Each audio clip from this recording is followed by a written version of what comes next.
Welcome to another hot topic from the Center Club. And today's hot topic is going to be how COVID has impacted the businesses in Baltimore. As many of you already know, I'm Lynda Katz Wilner, and I'm the founder and director of Successfully Speaking. And I have the wonderful opportunity to moderate today's interview. Today we have with us Don Fry, who is the President and CEO of the Greater Baltimore Committee and also a member of the Center Club. So welcome, Don. Thanks so much for being here with us today. Thank you for having me. Appreciate that. Sure. And for the format of what we're doing today, we're starting with a broadcasted interview that we did 2 weeks ago. Now, why did we do it 2 weeks ago? Number one, Don was going on vacation. And number two, we were awaiting our new granddaughter who was due this past week. And so we wanted to make sure that we'd have the interview locked up and ready for today's on July 17th. So what we're going to do first is show the broadcast of the interview. And it seems very timely. A lot hasn't changed, but Don will talk about afterwards what events may have changed since that time. And please feel free to write anything in the chat box so we can answer questions afterwards, or we'll just open it up to a discussion. After we finish the Q&A, what we've been doing with the hot topics is making sure it's also a networking and social event since it's part of the Center Club. And so we'll have either breakout rooms or we'll talk amongst ourselves in this one room just to have more networking and more social conversations.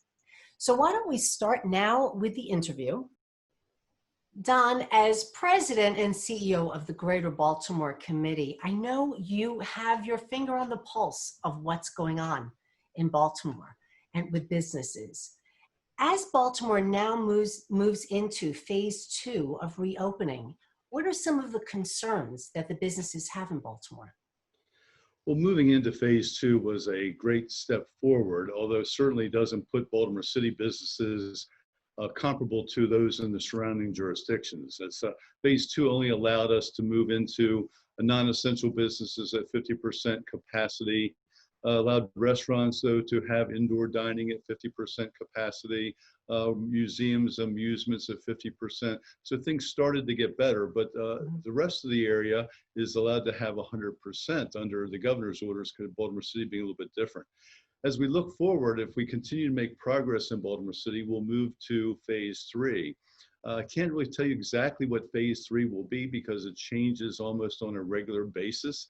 It depends upon exactly what the numbers are. I would hope that it's going to be at least moving to 75% occupancy, could possibly be to 100%, but more likely another phase until we get to 100%. But in the meantime, the businesses have a lot of concerns right now. Obviously, you're confronted with, how do you reopen your business? How do you provide for the health of your workers? How do you provide for the health and safety of your customers and clientele and reassure them that they're going to be safe coming to your offices and things of that nature? What liability is there in the event that one of your employees or one of your customers becomes ill? Is there any protection for you despite the fact that you may have taken steps moving forward? And that's just on reopening businesses. There's also still major concerns about how do you recover from this break that we've had from the pandemic? How do you regain the momentum that your business may have experienced? How do you reestablish the culture in your office? Those are things that are significant issues that you have to address. We hear that Richard Florida, who talked about the creative class, talks about teleworking, that 40% of the people are teleworking these days, and he anticipates that 20% of the workforce will never return back to work. If that happens, what impact does that have on your business? How do you reconfigure your offices to make sure that you do have that social distancing or what's preferred from a social distancing? Do you have less space in your business? If you do, what impact does that have on commercial office buildings and the tenants and leases and things of that nature if you're going to have less space? So those are all just some basic things. And then I think the other thing that has come sort of along with this period of time with the pandemic is the protests and the civil unrest that we have seen. That has certainly heightened the awareness of social inequities that exist, of structural racism that exists within business and other parts of society. what role does business have to address that both internally at their own place of business as well as from a societal perspective, and what are their employees looking for them to do as leaders in the community? So those are some basic issues and concerns I think that business leaders have, on top of just the fact of the basic issues that we had before of public safety, making sure that you have a qualified and educated workforce ready to do their job, and also obviously just making sure that you address the bottom line of your business moving forward. So it's a very challenging time, to say the least. Right. And so what do you think is being done to help promote the growth in Baltimore for the economic growth, first of all, and then we have some of the inequities that you were talking about? Yeah. Well, probably prior to the pandemic, I think things were going relatively well. Not that we were not having challenges in Baltimore, like public safety and things of that nature, but we really saw some of the largest private sector investment in the city that we had seen in decades. So things were going very well. As from a strategic perspective, I know the Baltimore Development Corporation, which is the economic development arm for the city of government, is working on a 5-year comprehensive economic development strategy. Those sort of put in place what steps need to be taken, what can we do to maybe attract new businesses, what do we can do to expand existing businesses moving forward, and how do we incorporate those in part of the city's operation as well as the private sector as a partner on that. A Greater Baltimore Committee is doing a couple of things as well. We're working on a regional regional workforce development program. What we've done is looked at some of the industry sectors that are slated to grow in the next 5 to 7 years. How many employees do we have in those sectors today? How many are we likely going to need in 5 to 7 years from now?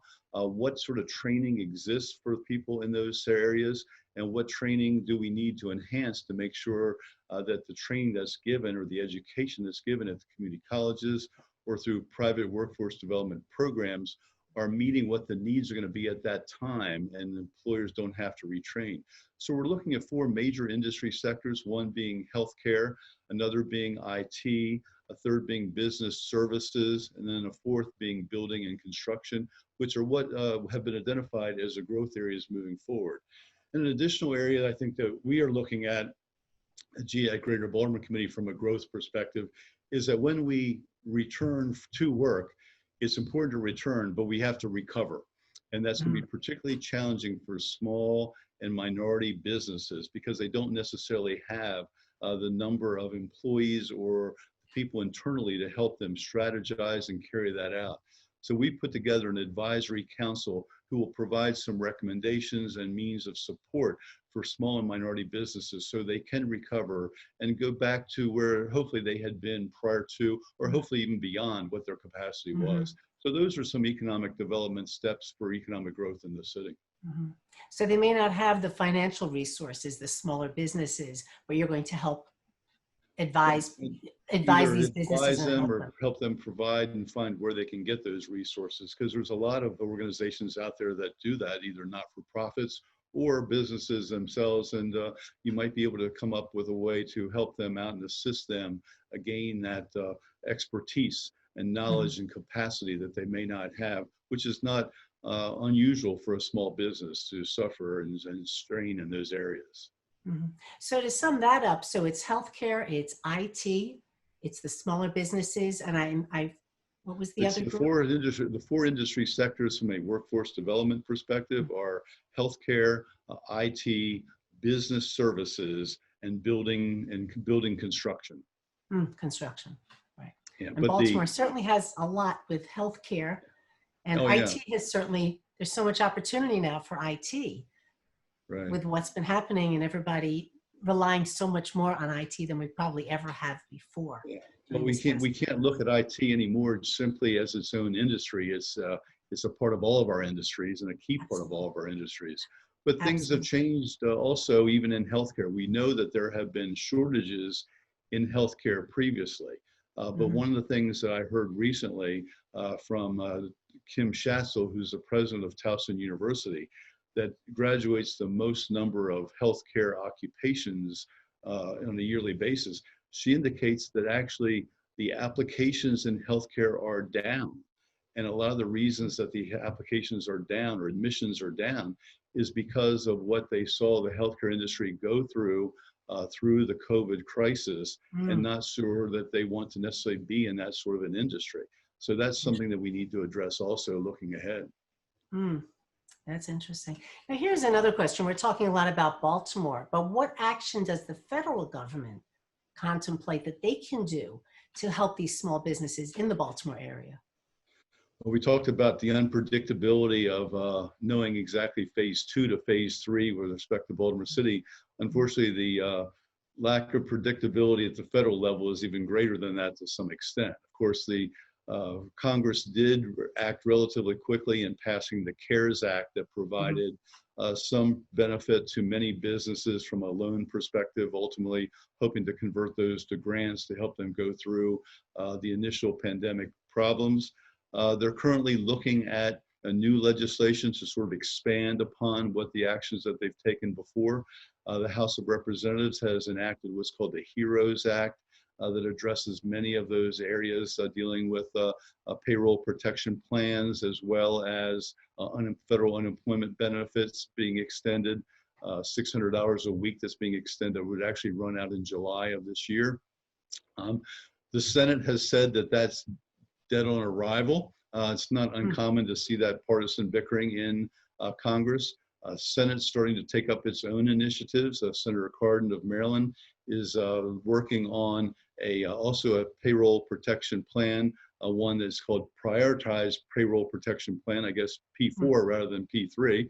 mhm. And what he wants to see a lot of focus on is on small businesses or businesses of 100 and fewer employees, because I think a lot of people felt that those types of businesses were left behind last time, and we need to make sure that they get priority moving forward.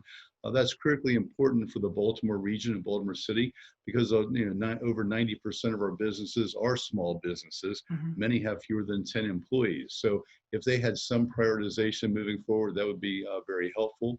Extension of unemployment benefits beyond July 31st to January would certainly be beneficial for many people whose companies have not brought them back to work, or companies who are operating at 50 or even 75% capacity.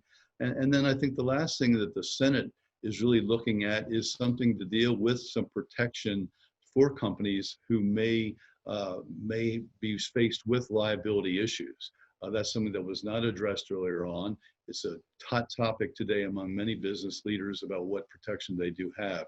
So I'm sure there'll be some sort of negotiation to reach that.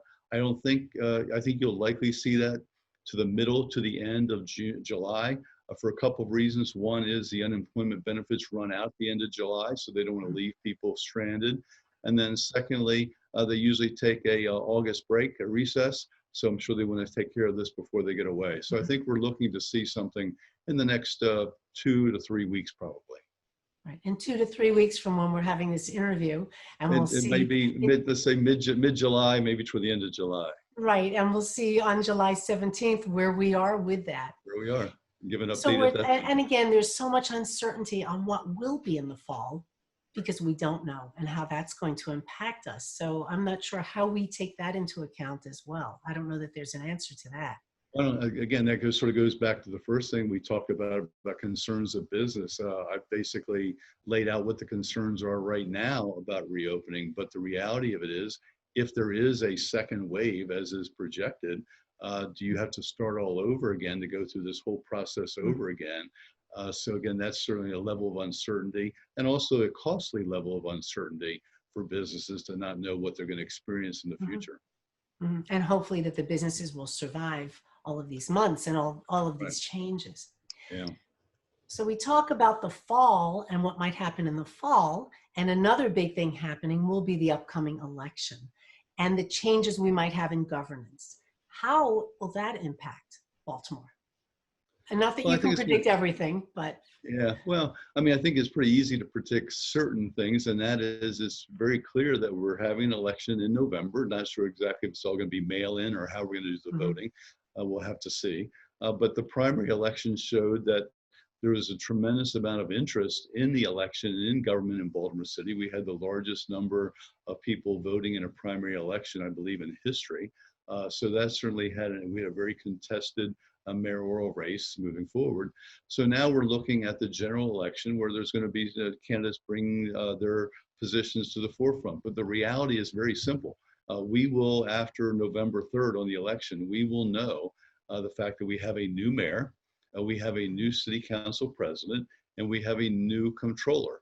Those are the top 3 elected positions in the city of Baltimore. So you're totally going to have a change at the highest hierarchy of city government operations with the 3 of them.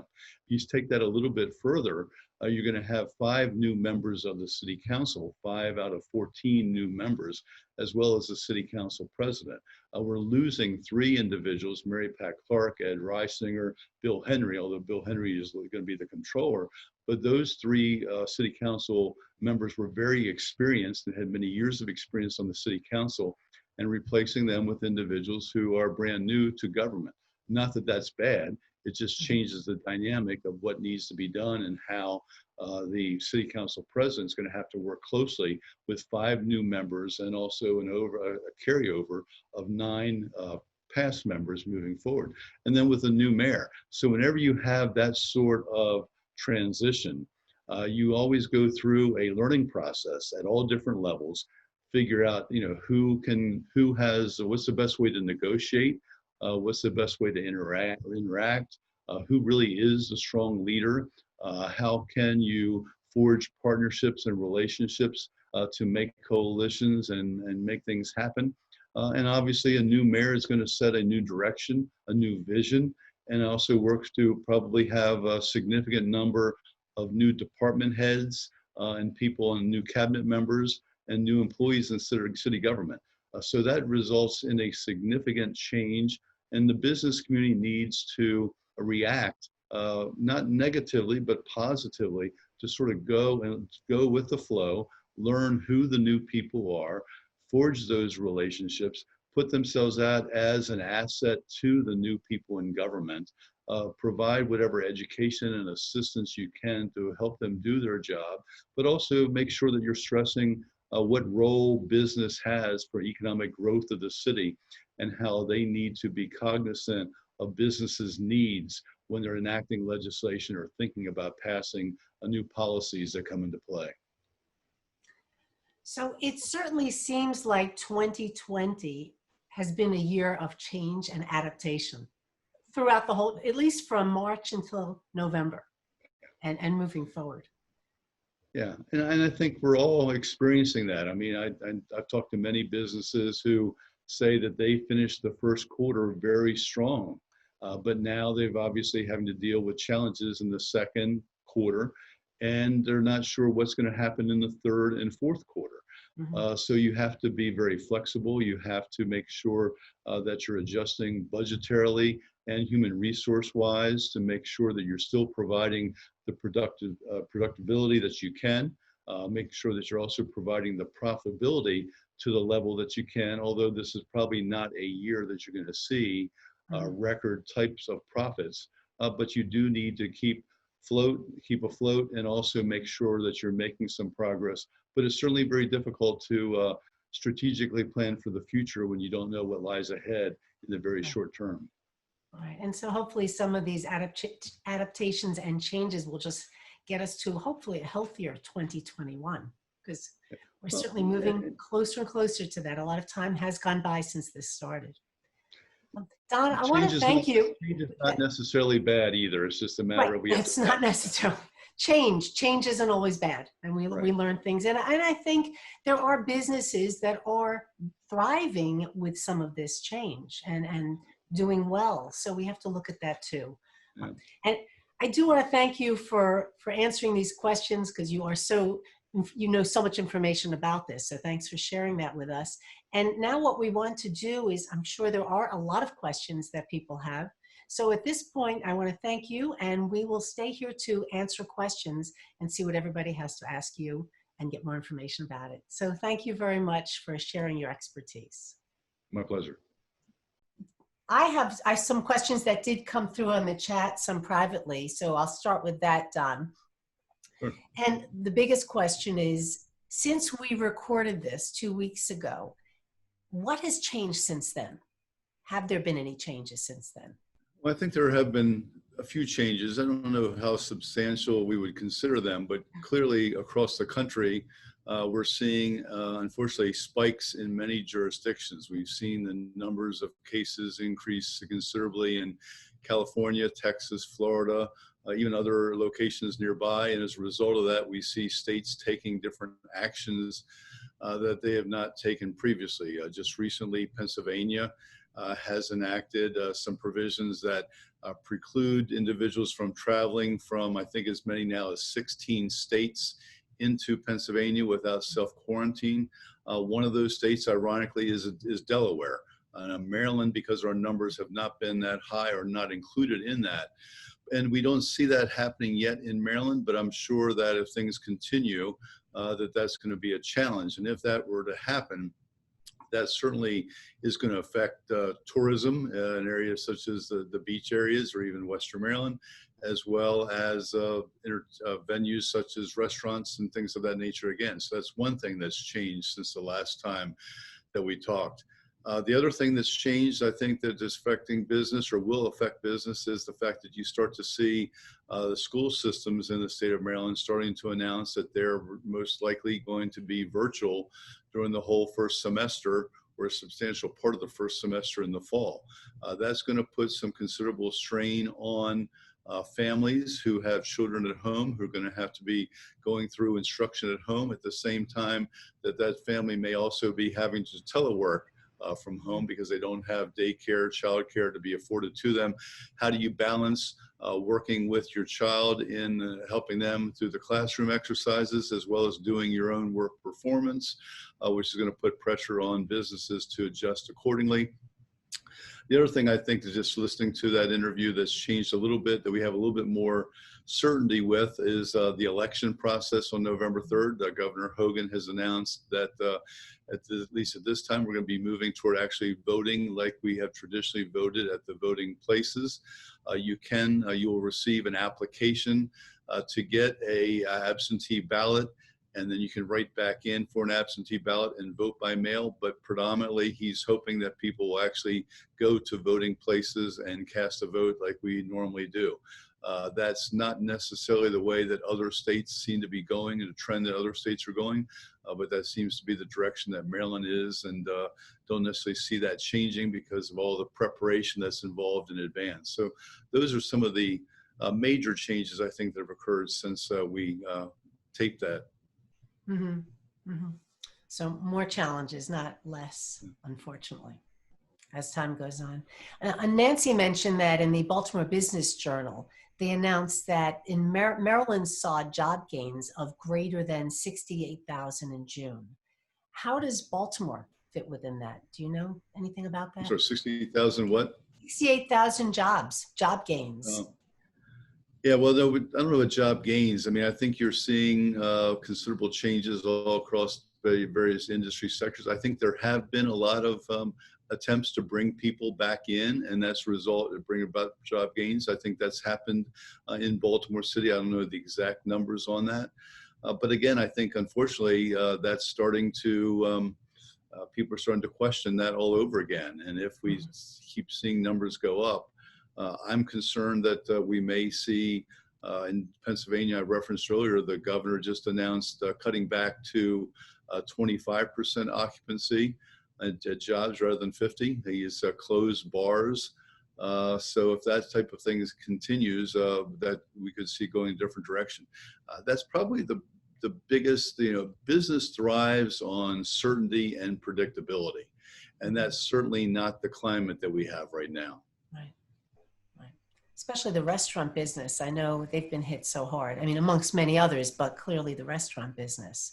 I have a question. Well, we had an opportunity the other day to do a presentation on hospitality and tourism, and we had John Roccanelli from the Aquarium make a presentation, Jim Kinney from the Capitol Grill make a presentation. They both talked about how things seem to be ticking up and moving forward. John Roccanelli says the Aquarium has actually experienced some good attendance, but they are even self-mandating a 25% attendance level capacity rather than a 50%.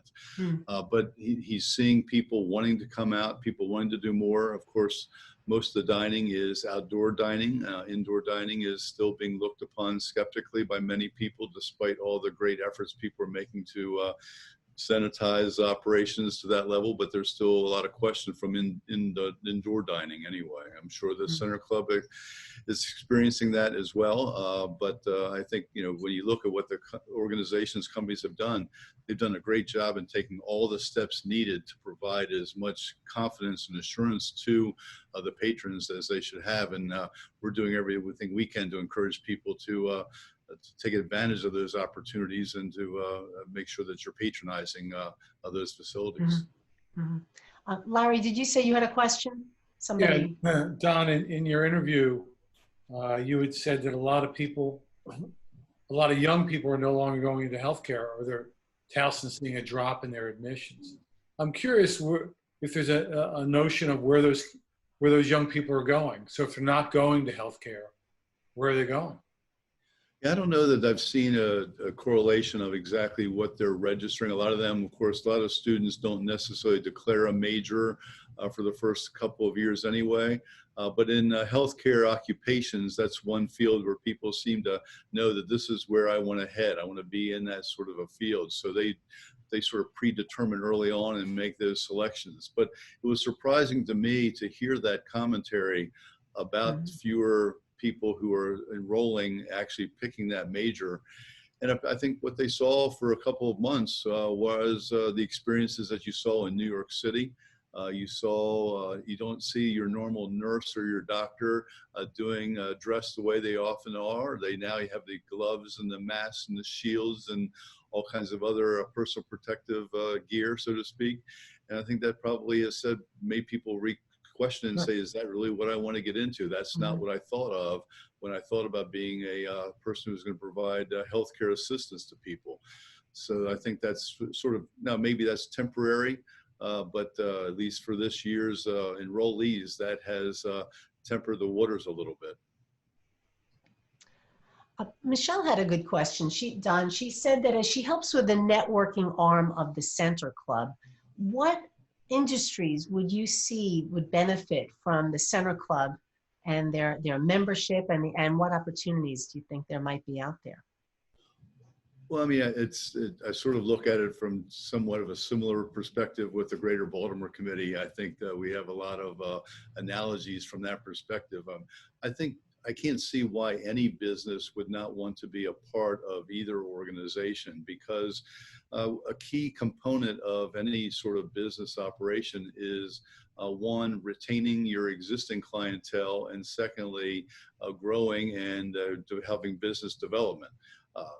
That's something that both the Center Club can certainly offer. You provide tremendous benefits and opportunities to your existing clients and to entertain them, to show them, to help them expand their business horizons as well. And then also at the same time, you're meeting new people, seeing new people, making those connections that help expand your business. So it's hard to say that any business would not benefit from being a part of the Center Club, but clearly when I look at those four business sectors that we talked about growing, I certainly see where IT is a major area. I think also business services would be another type of business grouping that would certainly, as those grow, that they would see the Center Club being a great advantage to them. Maybe not necessarily business building construction, although the top level managers of building construction certainly could benefit as well from that, obviously also, but not probably the type of employees that we're looking to see gain in that area. Lynda, I have a couple questions. Sure. One, Don, is for anybody. Pardon me. I don't think we've seen the tip of the iceberg business-wise. I think, we're in a period of time where many businesses have taken advantage of the PPP opportunities, et cetera, and that's keeping them afloat. We see left and right, reading the newspaper every day, somebody said it before, maybe in use, this restaurant closes, that restaurant closes, this business is going out of business, they're not hiring the people back. So I don't think we even have the tip of the iceberg of the impact this is going to have on our economy over the short range and long range, even when it's over. We're in the midst of it now. And fortunately, I would say, it's my guess, I can't speak for everybody on this call, but I would imagine that all of us have not missed a meal yet. We don't have businesses that have gone out of business, and we're continuing to do what we did. I know our firm has been, we've been fortunate, and many that I know have been. But there are people who I don't know and don't come in contact with, who I think are going to be hit, they're being hit, and are going to be hit very, very hard by this. And I'm not sure where aid has to come. I don't know if it's from the federal government, the state government. You can say to somebody, go get a job, but then you got to find a job. Mhm. And people want to work. And it may not be so easy. So I'm very concerned that there's going to be a lot of change once the dust settles from all of this, whenever that happens to be. And, you talked about the $600 a month going away at the end of July from the federal government. It'll be interesting to see what the impact is on people who have been receiving the $600 a month. I don't recall how many that is, but that's a fair piece of change to be getting every month to not subsidize your income, but create income. It puts food on the table, may pay the rent, and so forth. So I'm sort of rambling, I know. I'm sort of concerned about what's going to be after this is all over. What's going to be in 2021, 2022. And I don't have the answers. Yeah. There's going to, whatever the employment figures show now, there's going to be more employment than there was unemployment, in my opinion, than there was before this all started.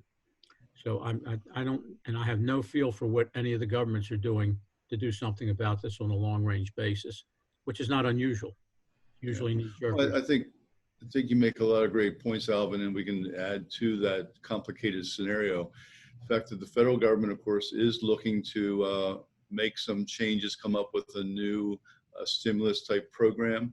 The Senate has not taken action yet. That hasn't changed since the last time we did the interview, but they're talking about moving forward with it maybe next week and come up with some proposals.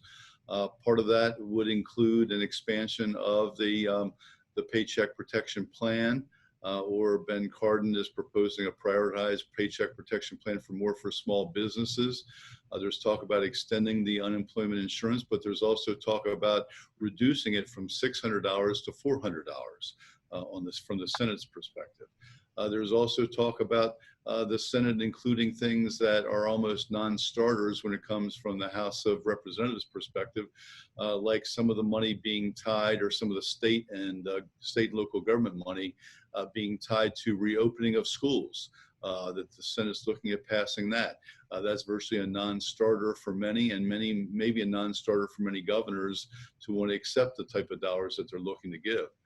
And then the other problem is, and you would know this much better than I, but with income taxes having just been filed, many people just filing them on July 15th, we're only now starting to get an idea of what sort of revenue is going to be coming into like state and local governments, because in Maryland, the income tax is a considerable portion of its budget source. And for the city of Baltimore, the piggyback tax is one of the major revenue sources for it. My guess is that those numbers may be less, or they may be delayed a little bit longer, which puts additional pressure. And as you said, as there's many people who've not been fortunate to have not missed a meal, or they may start seeing that, that's going to create a much more challenging for the governments to provide that safety net, or to have the money to provide the safety net for those people who are struggling. So yeah, I think again, it's the uncertainty that exists, and the uncertainty not only just from the COVID and whether or not we can come up with a vaccine relatively soon, or how we do improve our treatment dealing with COVID-19, but also what that fiscal impact is going to be and how long does it go. I was dealing with some issues in Baltimore City Council where, rightfully so, many of the labor organizations would like to see a situation to protect the workers who may have been laid off over the last couple of months because of COVID-19. They want to do things, though, as to require businesses to bring those people back in a certain order based upon seniority, other provisions that the businesses have to do. My argument to them is, I understand the pressure is put on employees but businesses are under a lot of pressure also. And if you start putting a lot of additional regulations on businesses, it's just as easy sometime for a business who's on that threshold of go or not go, just to not go forward because you can't live up to what is expected of them from some of this legislatory power. And one of the bills had a provision that said that if a company was found to have violated the rules, that they could be not only have to bring the employee back at the wage level that they had plus a 10% interest payment plus $250 a day for every day of the violation. Over the course of a year, that's $90,000. Those types of things scare businesses, and businesses who maybe are looking to come to Baltimore say, why do we want to come to Baltimore City when Baltimore County, Howard, and Arundel County does not have those same type of requirements? So there's a lot of balancing that we're going to have to do over the next year at least, probably. Thank you. Any other questions? Hi, Don. This is Mike Nelson. I did have a quick question from a property management standpoint, owner, landlord standpoint. I had to step out for a few minutes, so I apologize if I missed it. But understanding how the government is looking at subsidizing possibly additional rent, and I know that I believe Baltimore City has stopped the evictors. You're not allowed to do evictions through the end of this month, I believe it is, with the possibility of extending that. I understand how they're looking at trying to provide rental income, to allow individuals, tenants to pay their rent based upon their circumstances. I rent to, and I have quite a few properties in Baltimore where I rent to homeless veterans, Section 8 voucher recipients, so on and so forth. Because of the fact that they receive subsidized funding already, they're being excluded from those additional funds. A lot of those individuals are the individuals that really probably need it the most, and yet they're being excluded from that plan based upon the fact that they're already receiving somewhat of a subsidy. In some circumstances, I'm sure you're aware that the voucher sometimes only covers a small percentage of what the rent is. So those that have been going through this without eviction for the last 3 to 4 months, at the end of this month, are going to have a very large amount of money that is owed based upon the fact that they already received that additional subsidy. What do you foresee as the possibility of that changing in order to help those individuals that may need it the most?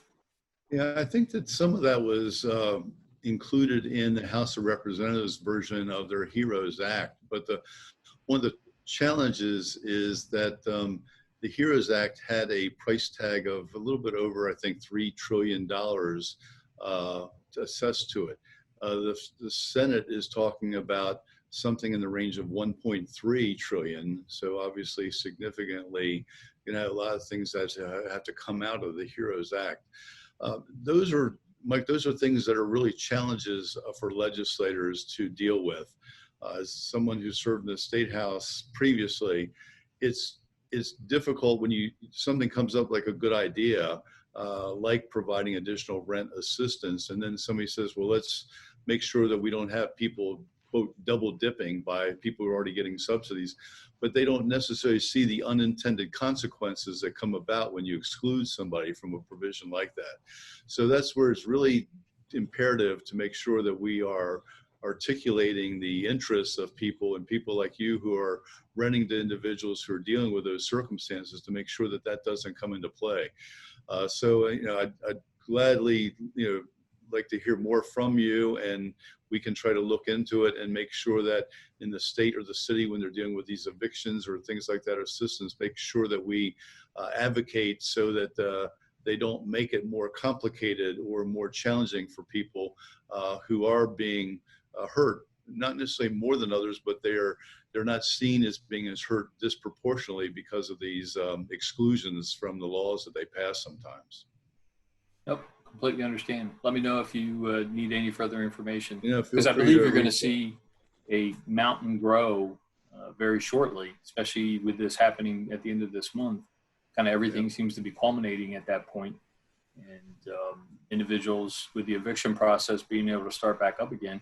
And once again, I'm not trying to say that landlords should take priority or owners should take priority of everything, but from that perspective, there really hasn't been anything given to those small business owners that own properties. They've not been able to evict. And now, of course, especially these individuals, that a lot of them that I rent to from the Section 8 voucher program or the homeless veteran program with Baltimore Station, so on and so forth, not being able to get the additional subsidy in order to help themselves, it puts landlords and those tenants, those residents, in a very difficult position. Was a playoff to what Alvin said earlier. The tough thing is that there's such a trickle down from the federal government down to the state, down to local government, and how much money is being provided at all different levels. To put this a little bit in perspective, I think I have the numbers correctly. I was talking with Senator Cardin's office the other day, and we're talking about $1.3 trillion, I think, through this new Senate version. Well, that may not seem compared to 3 trillion the other.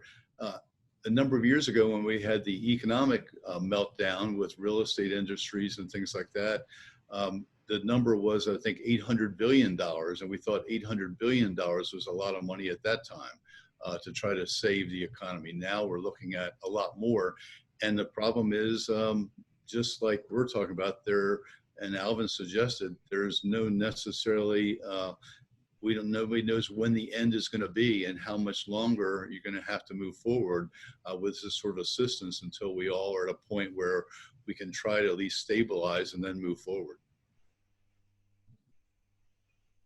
Thank you. Sure. Don? Let me know if I can answer any of your questions in the future. Thanks. Yeah, I'd love to. We'd love to follow up. And my email address is donaldf@gbc.org, donaldf@gbc.org. Feel free to send me any information so we can track it and follow it. So Don, what is keeping you up at night these days?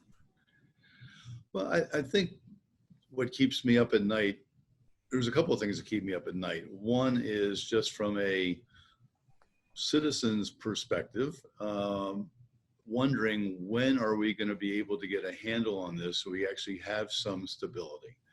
I don't think we have seen anything like this. Sometime we've seen crisis come and we've seen them come and go. I'm not so sure that I necessarily see an immediate end to this crisis, and I worry about how long the ramifications extend from this point forward. Then from more of a business perspective, I worry about taking that into consideration. What's going to change from a business model? How are we going to have to change the way in which we operate our businesses? Are we going to have, we're going to be teleworking a lot more? If we are going to be teleworking a lot more and that becomes traditional way of doing business or standard way of doing business, what impact is that going to have on another segment of the economy, commercial businesses? And what does it have to do with businesses like the Center Club when suddenly you don't have as many people downtown as you normally had? And if we don't get something in our hands on the social distancing perspective, are people going to how long is it going to take for people to come back? I'm looking at events like we always have an annual meeting every year where we have close to 1,000 people. That's scheduled for October 14th. I don't know that we're going to be able to have an in-person annual meeting. And even if we did, are we going to attract anywhere near half that crowd? Because I don't know where people are as far as their comfort level goes. I think business is going to go through a total different relook at exactly how they operate. And once they make those changes, that's going to also have, I used the phrase earlier, trickle down, but it's going to have trickle down ramifications on all of us who work with businesses and serve businesses and figure out new ways of how we help businesses. One of the things we asked some of the restaurants and the museums the other day in our presentation was, what have you learned as a result of this? And the two things that they said specifically was, one, they realized that they have to do a lot better and more frequent communication with their clientele, with their customers. And the second is that anything and everything that they do, they have to ensure that it has the highest level of service, because that's what people are expecting from a comfort level moving forward and things of that nature. So I think business is going to start looking at how do we deliver services better? How do we do it in a way that our employees are safe, their families are safe, but at the same time, that's going to make some changes on the bottom line. It's going to make some changes on in the budgets as to how they appropriate money moving forward. So I think all of us from organizations like GBC, Center Club are going to have to really look at this and figure out how do we provide the best service, maybe at a different way in which we've done it in the past. I know you've done a lot of things to try to adapt to that, from curbside service, so to speak, and things of that nature. But that may be a normal way of life moving forward that we have to adjust to. And I worry about, I do worry about, from the city's perspective, I don't mean this derogatory toward anyone in elective office, but there are going to be some tough decisions that have to be made at state and local government. And when you have new people coming in, there's going to be a very steep learning curve. They take office in December, and they're going to have a budget that they have to approve in May or June for the following year. That's a steep curve when you're also dealing with substantial reductions in money coming to you, and you're not going to know that from the state or federal level for quite some time. And then the last is that, just the general health of everyone.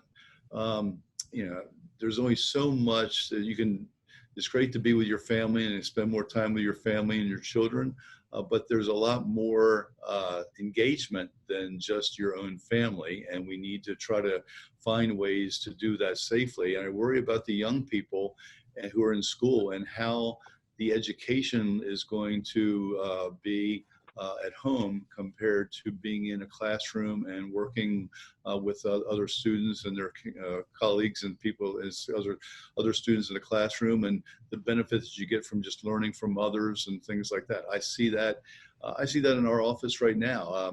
I think we're doing very well, but the fact that you're not interacting on a regular face-to-face basis on a daily basis, I don't think it brings about some of the, you have to work harder to get the creative and the imagination and getting ideas really generated. It's not like you just run into somebody in the hallway and they say something, you're like, that triggers something. You don't have that on a regular basis. So the culture changes a little bit, and we're going to have to adjust all that. So I probably rambled on that, but there's a lot of things I worry about. As far as it sounds like you're not getting any sleep, actually. not enough, that's for sure. It sounds like a lot of us are worrying about things at night and thinking about these things. And you covered a lot of things, Don, that I was going to talk about, even to wind some of these things up, that some businesses have learned that they have to do things differently. And I think, everybody, so much of what we're talking about today is very somber or sobering.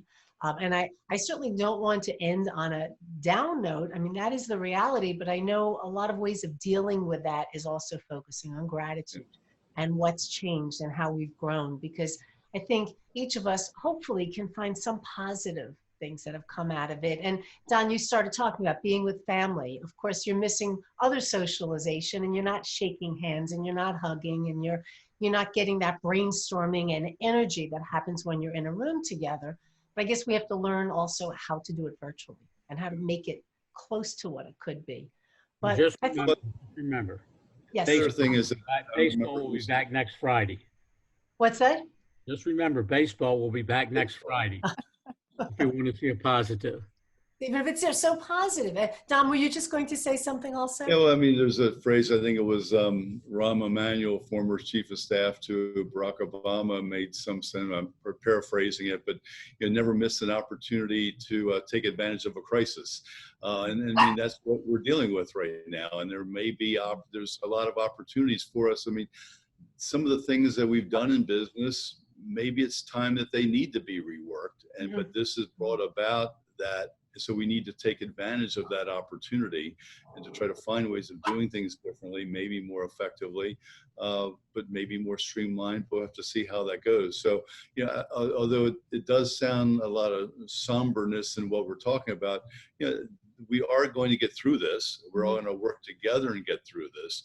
It's just, how do we do it in a way that we improve what our businesses, our personal lives, our socialization is done. And I think that we can do that. It's just we're sort of almost overwhelmed with dealing with that right at this particular point in time. So it's so important that we look forward. It's very important that we do. There's a very famous philosopher who said years ago, it's my favorite saying, don't look over your shoulder. Somebody might be gaining on you. Yep. Now, anybody know who said that? Very famous philosopher. It's a baseball player, I think, isn't it? Yes. Yep. Leroy Satchel Paige. Satchel Paige. Never look over your shoulder. Somebody might be gaining on you. And that just means what you just said, Don. We really have to look forward. And you said it also, Lynda. We got to look forward and be positive about what the future is going to be. Things that I raised and others have raised, we'll just have to deal with.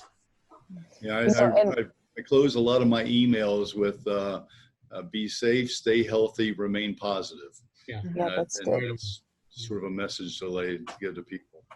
So with that in mind, if anybody wants to share any of this, because we didn't go into the breakout rooms because I think there was a good discussion that was happening right here. With that in mind, what is something, and I know I have some special things myself, but what's something that got better or was a real positive impact of COVID on you? Does anybody want to share that? Anything that they've done differently? I mean, I could start with the one thing, and that is I probably never would have stepped up to do something like Hot Topics had I not joined Center Club and found out that the next month I couldn't come to the Center Club. And I joined to meet people and connect with people. So in a way, to me, sometimes out of difficult situations, we find that opportunity. And this is something I really enjoy doing, getting to meet some very interesting and educated people and share this and then be more involved in the Center Club, because it was a difficult time to join. I mean, that's one thing that I've seen positive, even in a professional sense. Can anybody else highlight anything that was positive or positive has come out of this? Well, one of the things I've found is that my wife and I have been putting up with each other day in and day out now for the last 17 or 18 weeks. I've been working from home I've been in the office 3 times, maybe a total of, if you add it all up, adding up to 2 or 3 hours. So I've been working at where you see me now is where I am most of the time, but we have gotten along extremely well. And so that's worked well. That's great. I've got to get to another. It sounds like that surprised you, Alvin. I think we're both surprised and pleased. He's put up with me for all these weeks. The one thing I think that I've noticed is a little bit different. Although I will tell you that at times I do get, I don't know if it's frustrated, but I get tired of repeated Zoom meetings all the time. It was like in the different formats. I mean, yesterday I was on a WebEx, a team, and a Zoom meeting. It's like changing back and forth to different platforms that exist. So I guess that's probably enhanced my technology experience a little bit. But one of the things that I've been trying to do at GBC for a number of years was encouraging our staff who heads up our committees, our policy committees, to utilize like a go-to-meeting function instead. Because traditionally we've had people who come to our office, they meet, they talk, we have meetings. We've obviously been forced to change quicker than I think we were moving in that direction. So I think we've advanced. And ironically, I find that our attendance at those policy committee meetings has increased. Because I think it's more convenient for people rather than have to drive to a location or walk to a location. And so, I mean, that's something that I think that's, I'm not totally sold that that's the best way of doing all of our meetings, but I think it certainly has helped us realize that there are other ways of getting the word out and getting people engaged than just necessarily always having to have them come to the office. Mm-hmm. Mm-hmm. That's great. I think a lot of people are getting more proficient in the different platforms and then realizing, my goodness, the flip side is, and I don't want to go to the negative, but it's meeting after meeting after meeting, and that there is that Zoom fatigue or whatever other platform you might be on. Nancy, were you going to say something? I saw your picture light up. Well, you know, it was actually Alvin that got me thinking. My husband and I talk about the same thing, that I'm working in the office now probably 3 times a week, 2 to 3 times a week, because we have to stagger our schedules. But for the weeks that we were at home together, it was amazing that we didn't argue. We like get along great. And I didn't know that about us. So that was pleasant. I have been, and I'm one of those people that I do try to find the positive, because I can't exist if I'm not trying to find where the positive is. But I've really looked at COVID for, here I'm talking about the club, but really looking at it as an opportunity to say, anything is open to us. Things that we've said in the past that, oh, we don't do that, or that's not the way that we would handle that. That, I think we just have to open our minds up and be willing to say, we are going to have to do things differently. And, it's scary because there is so much uncertainty, but I think there's also the opportunity to, do away with, well, we've always done it that way, which I've always hated anyway. So, and Nancy, that's a great way to end this hour. As a representative of the Center Club, to say that is, there are many possibilities. And so maybe we don't know. I just want to interrupt 1 second. The one thing that we found out was my wife realized how really remarkable I truly was. Now she got a chance to spend every minute of every day with me, and she was just feeling so blessed, right, Lynn? I am. I'm blessed, and so is he. So Larry, you said, Larry, he knew he was. Larry, you sound surprised about that. Larry, you said how remarkable you were. Aren't you still remarkable? I am completely remarkable. It's quite remarkable. I learned even more things about him. Interrupt. Yeah, but that was my closing, so you stole my thunder. But we'll talk about that later. But and thanks for those of you who were here, and we do have this as a recording, so let everybody know that it will be available, because I think there was excellent information, Don. And Don, thanks so much for agreeing to be here today and 2 weeks ago when we did the interview. And it was great to meet you. I would not have met you if I didn't do Hot Topics. So, my pleasure. Thank you for the opportunity. And obviously, I think it's a great program for the Center Club, and look forward to watching and tracking it as I move forward. Great. Nice seeing you all. Have a great weekend.